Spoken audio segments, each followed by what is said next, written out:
My daughter Lindsay on the left and her friend Charlotte are sixth graders who share a special bond. They are both managing anxiety. What makes you anxious? Is there something in particular? Grades and like work that I need to get done, and like worrying if I turned in something or not, or if I forgot to do my homework or whatever. Sometimes when it's on like the highest level, I can get like really hot and I can get really shaky, and I just can't control anything, I feel like.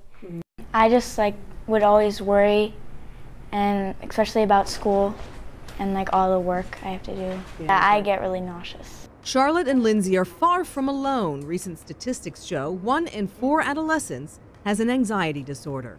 There are a lot of kids today who are experiencing anxiety and their parents may not be aware of it.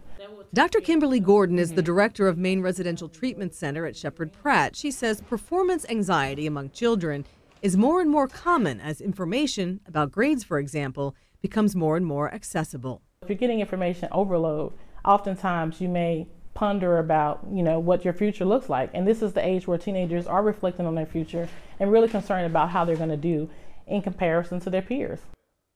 Psychiatrist Dr. Davis Shingleton treats children with anxiety disorder as young as elementary school. He points to standardized testing as a potential trigger.